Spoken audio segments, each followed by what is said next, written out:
because as your viewers might know, as you certainly know by now, as anybody who's familiar with my podcast knows, I keep it a little high energy. It's just how I'm wired. So if I never get it right the first time, I'll fix it in post. Do you usually feel, because I know you just came from the gym, do you usually feel more energy after the gym or less, or? Yeah, it depends. It depends on how it went. So, I don't think I've ever heard that noise from you. You're like, yeah. That's a good question. It was like a very deep, visceral, like, pontification. Well, you're not wrong. See, now I'm always conscious of it. No, it really depends, on what I did and how it went. But, all right, let me just get through this. And like I say, if I fill it up in the first time, no worries, I'll fix it later. But I like the raw, like you say. No, it's perfect. All right, everybody, what is going on? Matt is here again for another new Apathetic Vegan podcast. And as always, I'm very happy to engage with Ashley Cummings on pretty much anything and everything this week, especially with what she brings through her yoga studio, her meditation vlogs, and all around energy. These conversations usually go pretty awesome, and for that I'm always grateful. So having said that, Ashley, first and foremost, thank you so much for your time this week. Hi, Matt. I love you. Thank you for having me. And as always, I think we should probably preamble with, I think we could probably talk forever. Like, we could just be like, fall asleep and wake up and continue, so, but I always think whenever we get together, whenever we talk, it's always great things that come out. What did I text you earlier? We should have, because we're always we flow off each other and gel so much, we should have at least one each. What did I say? Like, they're just throwing it out there. We don't have to, but I'm sure we give off much more, but one idea and one solution for something. Should we just start with that so we get it out of the way? Absolutely, no. Okay, you want to go first or should I go first? You go first. I'll take your lead. Okay, so one idea, I guess when I say idea, I mean like skill or tool. Instead of reacting to any situation, do nothing. It's not my invention. Obviously, it's something that has been around, but I find it really helpful lately. Instead of like returning that text or, sometimes you do need to return that text at that time. Don't get me wrong, like listen to yourself. But I think lots of times it certainly wouldn't do damage to do nothing for 24 hours and will usually help you with some clarity, etc. And what did I say the second one was? A solution? If you want to lose weight, don't eat after 8. I like how it that's usually a random one, but okay, now your turn. Oh boy, geez, no, I love it. God. Well, like we talked about before, for better or for worse, you're always going to have different people in your life, family, friends, coworkers, strangers, everything in between. So, especially when you're an empath, a problem can be certainly taking too much of their energies in. And usually, if you're more on one end, you can sometimes take in the other end. So, a problem could be when you take in too much negative energy from people around you, because that's just how they operate. Solution pretty much to that is don't engage it. If you are naturally positive, if that is your standard operating energy, rely on that. That's who you are inside and out. Now, it's not going to be perfect, and your reaction isn't always going to be perfect, but it's better to just engage that head and heart space within you instead of ceding your energy, which is sacred and important and vital to you and all of us. There's nearly 8 billion people, 8 billion energy signatures out there. So they're all important to each person. Solution, don't engage. Not easy, but can be done. We also, I think that one of the first conversations we had, we talked about having like a really huge green light for love and positive energy, but not letting that negative energy, like being aware as an empath and as a sensitive person that like we can get floored and overwhelmed with other people's emotions. With other people's stuff, and it won't even really affect them at all, Yeah, I see your dog's playing in the background. That's great. Hey, for sure. Well, it's funny just seeing your doggies. I guess they're your kids in the background. Yeah. That's something that, you don't think of it, but it's like they sustain our energies too, and each other's energy. They have their own energy. It is what it is. Do you have any pets right now? No. There's like my family. They all they have dogs. Everybody, it's funny, has like one dog each, except like my sister and her family do not. But it's like just seeing two dogs. Now you just have two? Yes. Yeah, it's funny where growing up we always just had like one dog at a time. And never usually one or more. And I guess that's just how my parents wanted it. And it's funny how my siblings kind of emulated that as well. So I figure when, my situation changes and I'm finally out of the environment I'm in now, I'll probably go. And I think these dogs are great. I love miniature schnauzers. They're hyper, they have beards, and I just think they're great dogs. My parents would have them as kids, so I kind of grew up with them, and I always liked their energy, so, Yeah, did you have, when you had dogs and stuff, did you guys have like certain rules and training and stuff, or was it more they were just chill, like family dogs? Family dogs all the way, yeah. Nothing uptight at all. Just, obviously, train them so they could go outside, do their bathroom stuff outside, out back and forth. But, yeah, no, other than that, yeah, they had free range, just like I can tell your dogs do too. But I can't imagine. I'm sorry? No, I was going to say, I like it like that too. When they're just like, you can't be uptight. If you're going to have them, you want to be able to love them throughout the house. But at the same time, I understand too, again, as long as the energy in which you train, if generally you don't, or genuinely you don't want your dog, say, mooching at the table, I get that. So right, there's certain things, like for me, my no boundary thing is potty train. I can't have, I've never had a dog that's gone to the bathroom in the house. Any dog I've had that's gone to the bathroom in the house, it's been my fault or they've been sick. Like, I've left them out too long for whatever reason. But I feel so lucky to be in a time in my life where literally, for better or worse, just because of the way the world has sort of, how the chips have landed right now, I'm mostly home with them. Like, I was thinking about it. Hondo's a Belgian Malinois is like 1.5 years, and besides literally going to the laundry and like taking the trash out, we haven't spent, I think maybe cumulatively, like we spent maybe like 10 hours apart. And then Aussie's my old dog that came back from Miami, so it's really cool. But I've always had, I've always been obsessed with dogs, and I've always had a lot. My dad, when I was in high school, made a deal when I got Dean's List, he would get me a German Shepherd. And after the 3rd German Shepherd, he's like, all right, I'm going to start giving you cash now. I was like, okay. So we've always had dogs. And I was just talking to someone about this because she shares her dog, like, as with her ex-boyfriend, like, as like a parents would share their kids. And I was like, so she's like, yeah, he just came and picked her up, like the ex-boyfriend just came and picked up her dog. And I was like, I don't know how you do it. Like, he takes her for 7 or 10 days at a time. And I remember, like, when I would travel more and I would leave my dog with somebody, or somebody would come stay with my house, and I'd be, for whatever reason, without a dog the night before. And it would feel so weird, like, even sleeping, like, a few hours before flying. But I think everyone's a little different, Like, I haven't not had at least one dog since I was 12 or 11. I just turned 40 the other day. I can't imagine it, Yeah. So I guess some people are just like that. What?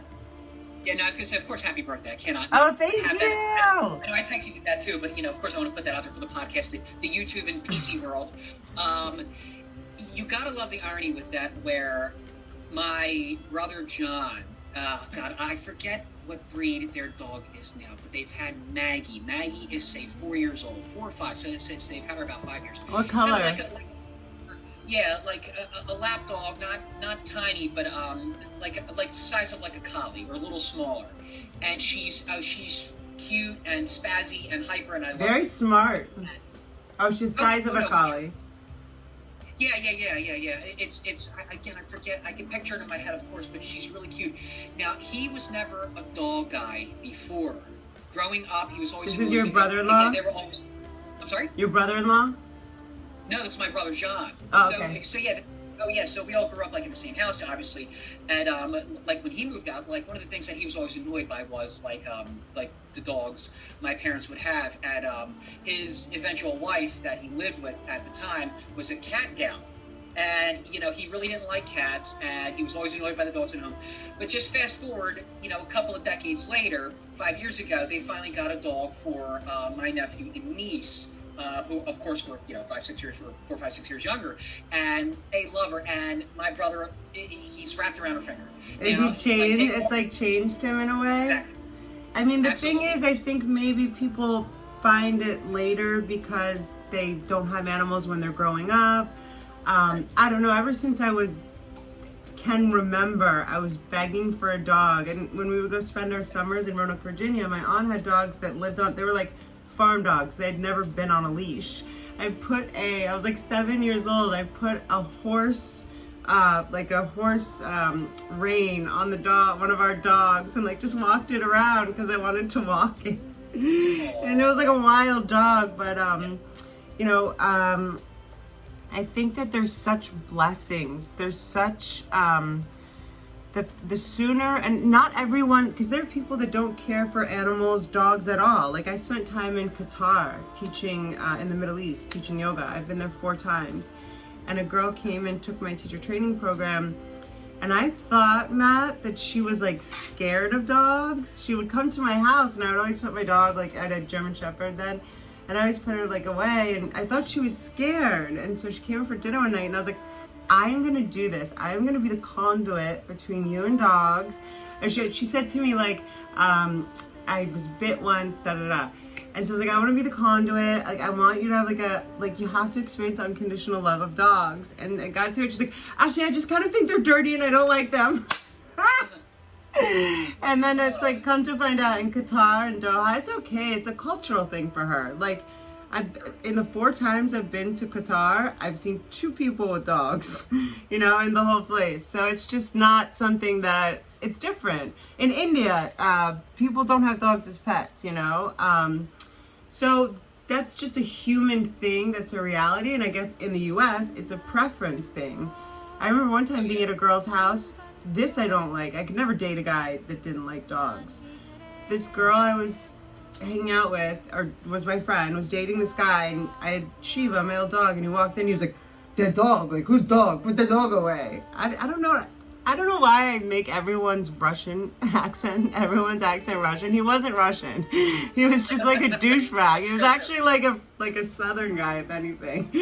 And I was like, I'm sorry, you don't want me, like the dog can't sit in the same room? And like he wanted the dog to be in the other. I was like, something's wrong with you. But the more I've been spending time with them, because before in my life I've always had a job or a studio or a parent or whatever, the more I realize they're like extremely smart and like with it, like dogs know what's going on. They're not just dogs. Yeah, they're well, what is dog spelled backwards? Of course. Yeah, I know, right? I love that. Yeah. No, it's you can, like again, I'm a cat guy that's never had a cat. I think cats are great, but I've never had them. I didn't grow up with that. I didn't grow up with them. Do you like that they seem more independent and not as like bleh? Or yes, or cleaner? Would you want a cuddly cat, or would you want a cat that did its own thing? My brother, it's like you said, you thought I was talking about my brother-in-law. My brother-in-law back in the day had a cat, a very personable cat that would like kind of headbutt you. His name was Ash. He would say, Ash, give you a headbutt, and he would kind of headbutt you. Really cute, and would have the cutest like purr, like bark or purr. I don't even know how to describe it, but it was something very unique. Ash, exactly. It was weird, but it was really cute. And I'm like, all right, I would love to have a cat like that. Yeah, more personable. But I think they're interesting for sure. But yeah, I've just never. My whole thing is like this: how they have to the litter box inside. I mean, you could probably train them. I would imagine maybe to do stuff outside, or at least have a litter box outside. I don't know, but like that would be my big thing. Where it's like, yeah, dogs are generally easy to train. All animals, my sister growing up had a rabbit for I forget how long we had the rabbit. We had rabbits too. Rabbits are cool. Rabbits are really cool. And yeah, I forget why. This is, my God, 25 years ago, whatever. It was a long time. But 5 years is not that long. Yeah, I was going to say. She got it as a baby rabbit? I think so. Yeah, big, fat, white bunny. And really cute. but I remember I was really young, so it was kind of like hard to. I remember like you couldn't like pet her the same way we could pet our dog. So it was kind of like definitely. I was hired actually. I used to work. I worked at WAG. Do you guys have WAG out there? It's like a dog walking service. WAG. Hey, you guys. Hey, we might, yeah. Well, it's like basically a dog walking service, and you leave your keys there, and they do sittings and dog walks, whatever. They also do bunny sittings. I was paid for 2 days to sit a bunny. It was kind of funny. Yeah, no, that's awesome. I wouldn't. Well, I guess any animal that you don't want to leave alone needs a sitter if you can't. You don't have family. But I did get in trouble once for trying, because apparently they didn't take cats for a while. And I don't know if you've ever heard of a Savannah cat. They're like wild. They're like almost a big cat or something. They're like Bengal tiger, like 3/4 Bengal tiger or something like that. Oh, wow. They're like $5,000 cats, but they didn't take cats. So this girl wanted me. I felt like I was in the weirdest position, like lying and saying it was a dog, and like theoretically they would never have to know because it was all app based. You know, they like watched you walk, and I was like, I guess I'll just take a walk around the house because I can't walk your cat. You know, like because they notice that you take 3 30-minute walks a day. Oh wow. Just kind of like stalkerish, but yeah, it's kind of weird. Well, no, I could use that for like a sitcom. You know, I could write that into a story. And that's very. Well, you saw Midnight in the Garden of Good and Evil? There was that. Did you see that movie? That's an old one, I think. It's a great movie. You're not gonna get the illusion that I made, but it's a great movie. Well, basically, they talk about how all these like old traditions in Savannah, and this one woman left her cat, and she wanted to not pay taxes, so she left the cat like $1 million or whatever. So the dog. So the guy would just walk a collar. She really wanted to leave it to her like helper or her assistant. So you'd see this guy walking a collar every day because the dog was long gone, whatever. But there's so many funny things.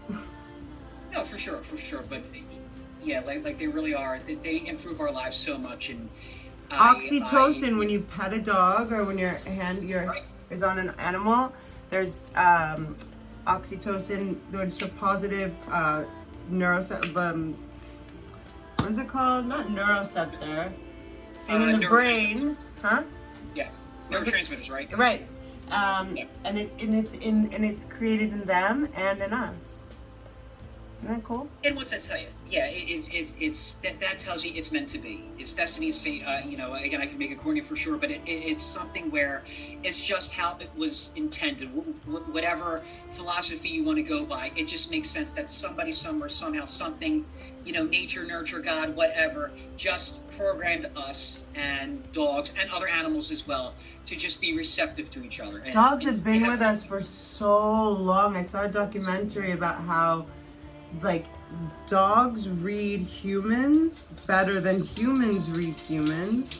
So they use them to read certain facial features that we might not have the complete bias to be able to see. Like, they've been with us for so long. I forget which one it is, but when a person's not telling the truth or when they're sad, like their left eye blinks, there's all this stuff that's pretty common. And dogs will look, I think it's the right eye that they look for to see like what mood we're really in. I mean, they feel our heartbeat, our energy.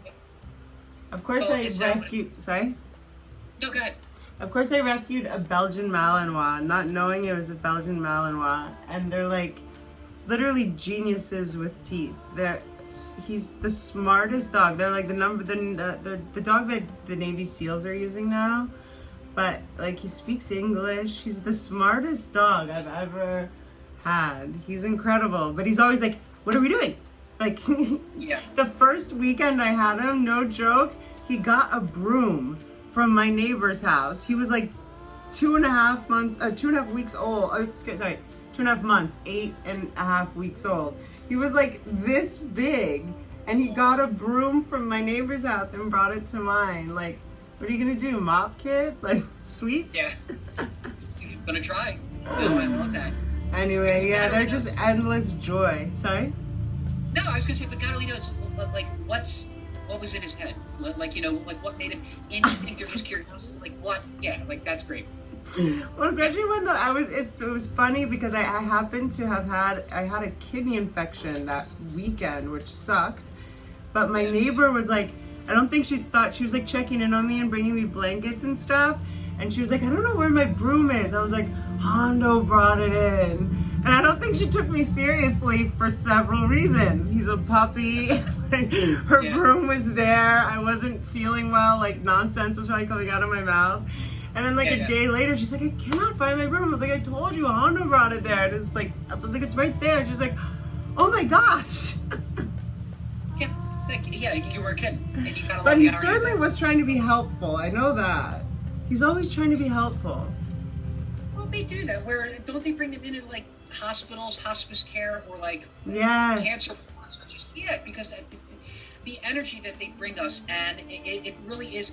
I would say, again, you can't say this, across the board, but even if you were not an animal person growing up, and as an adult you're not an animal person, but you're sick from X, you're suffering from Y, or maybe you're at the end of your life, and they bring in an animal, especially like a dog or a cat maybe, to kind of like to just bring that energy in there. I would imagine it would still bring a positive effect to that person. I would imagine too. It's unconditional love. They're always happy to see you. I feel like so many dogs also absorb like the negative and emotional and hard energy of so many people. When I think about how many people are either just like not good people, not necessarily people that I think take care of themselves, so how would they take care of a dog, or that like think about things, makes me sad. I remember working for WAG, so basically I would go into strangers' apartments. It would send you an address and a quote and you accept it. I guess I've never driven Uber, but it sounds like what an Uber is. It sends you a dog, an address, and a quote, and you have to accept it or not accept it. And I remember there's a lot of really messed up situations, but you would think most of these people ordering a dog walker are taking care of their dog, right? It's one place I went into, the whole apartment in the middle of West Hollywood, so you never know with people, Middle of West Hollywood, smelled like dog shit and cat shit and human shit and all the above piss. And the dog was like a pit bull, King Concourse or something, and it was in the corner. And I was like, come here girl, and she was just her environment, she was absolutely a product of her environment. It was this shitty, dirty, shifty, unstable environment. There was more than pot hanging around, and I could tell she needed to go to the bathroom, and the guy messaged me something she hasn't been out for 8 hours or something. So I was rushing. When I got there, any dog, you have to meet your energy with the animal. You can't just run in and put your leash on a dog as a stranger. And so that was kind of a cool experience, because I didn't have a car, so a lot of times I'd be looking for addresses, jumping out of Ubers, over bushes, 301 apartment, you know what I mean? And then I'd walk in and be like, hey, what's up, guy? And you never know, really, sometimes they're little yappy dogs, sometimes they want to go on a walk, sometimes they don't. Sorry? No, I was just agreeing. I love that. Oh, yeah. And so... I love the yappy dogs. Huh? I love the yappy dogs, yeah. You love them? Yeah, I mean, look, again, all dogs, again, I see you got, your kids are pretty big kids, your doggies there, but now my oldest brother has a pit bull mix, and so he's a big dog, and Rocco is his name, and he's great too. He's a big puppy, but of course, when my brother plays with him, he really that visceral, that deep throated, he'll argue and he'll growl. But yeah, he'll fight. He'll play. He's vocal. He expresses himself. exactly. And I'm like, oh boy, that's cute. But again, I all dogs, whatever, wherever I would end up, or whomever, or whatever, she has or I have, I'm fine with that. You know what I mean? Like it's a great energy, and but yeah, they always break my stones. Like my nephews and nieces know. See, the rest of my siblings really don't like schnauzers, miniature schnauzers, and I do, because again, I just like. They're yappy. They've got the beards. Although I never like the typical. I was gonna say, what about standard schnauzers, like the bigger ones?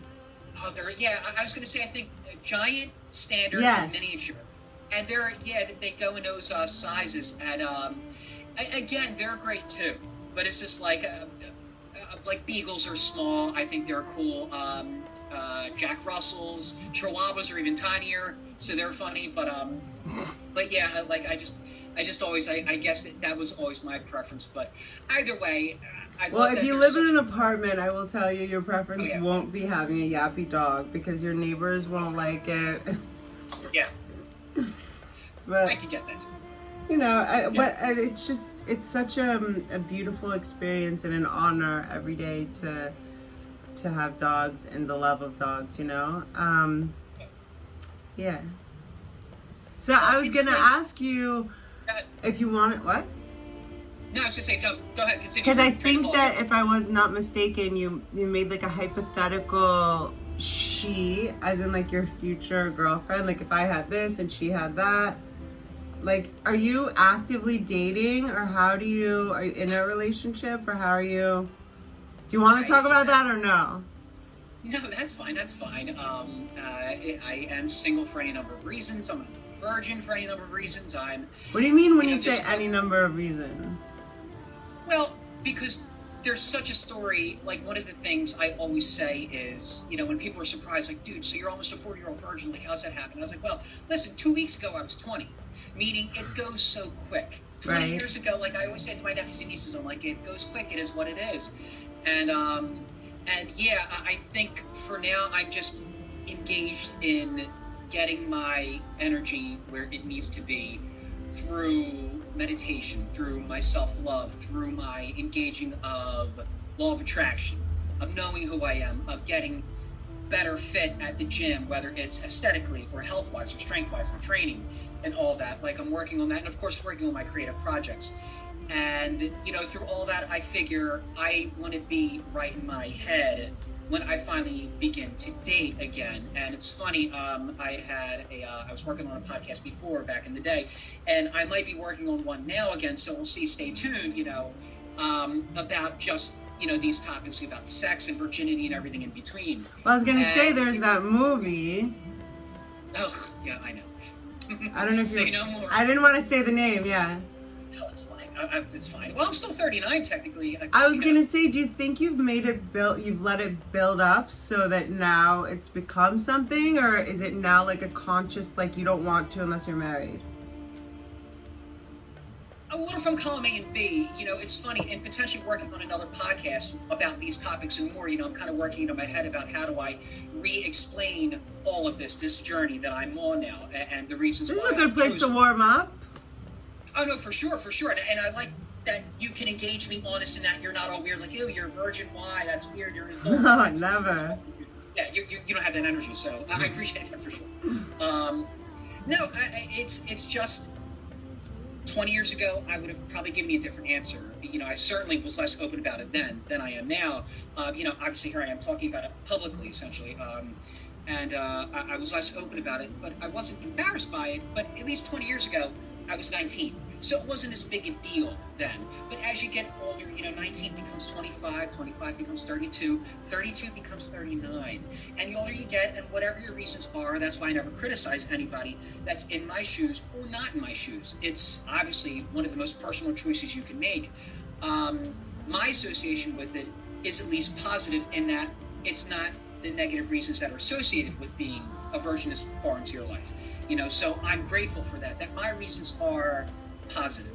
Now, is it a reflection of, well, obviously I've never met the one. I've never met my twin flame or soulmate yet. I never went on that one date that, that I hit it off with her and, 10 years later, we're still married, madly in love with each other. You know, so it is reflective. But you didn't have a few where you're like, I'd bang this chick. Oh, believe me, it was on the radar over the years a few times. It just never panned out for whatever reason, this or that. It wasn't meant to. Yeah, it just. That's. I mean, I believe there's a reason for everything, you know. Exactly. It did pan out. Oh yeah, listen, I could have engaged over the years. Yeah, no, I imagine there's several times you turned down things. Yeah. Oh, for sure, and I just wasn't there in my head yet, where either A, I just didn't necessarily, see myself with that person in that regard. B, I didn't follow my hormones at the time, where I was always able to not have to do that. C, it was never where over the years, and especially working on my projects, multiple for sure, over the years, I didn't necessarily pick up on the signs as well. Like, I'm not one to pick up on the signs. I see what you're saying. Yeah, you seem like somebody that's probably very focused on what you're doing when you're doing it. Sure. Yeah, and maybe it was my self-esteem at the time, too. Because, and I also don't sense any, like, nasty, manipulative scumbag in you.